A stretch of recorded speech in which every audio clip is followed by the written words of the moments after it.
The greatest fear I had was actually the legacy I was leaving for my 3 daughters. Because my mother had had breast cancer in her 40s, I was now dealing with breast cancer in my 50s. And I was very worried about what that meant for my daughters, much more than for myself.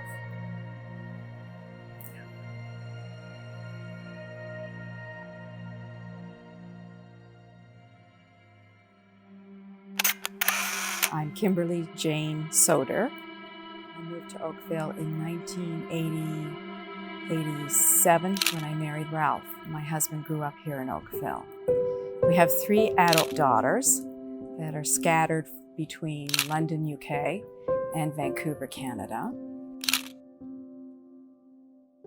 In May of 2017, I had my annual mammogram.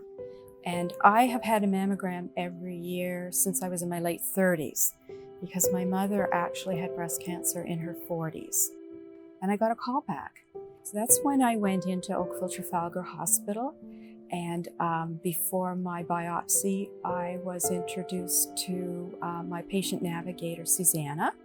And I was told about the breast diagnostics program. I had no idea about the breast diagnostic program, DAP, and what it was doing for me at first.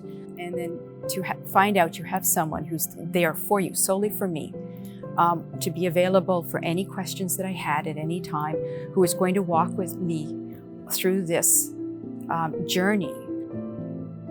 Dr. Callan is an amazing surgeon, and I realized quickly that the people, Susanna and my surgeon, knew what they were talking about. I got a lot of confidence from them.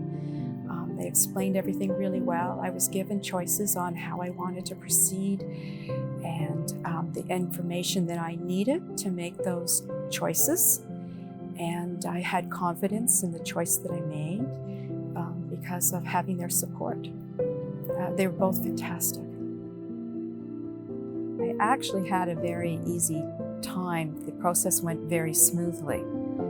My surgery went well. The margins were good.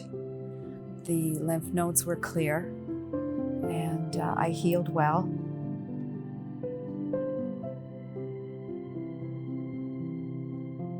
One of my daughters recently gave me one of the greatest compliments I've ever received in my life, because I never have looked at myself this way. She said to me that I was one of the strongest people she's ever known. I've been through a lot in my life, and yet I still think life is really good. And I still really believe in doing good things. And I think it's taken me strength to get to that point in my life. Well, we are so lucky here in Oakville to have the hospital that we have. If I could say anything to the donors, I would say thank you, thank you, thank you for what you give and for supporting this important program.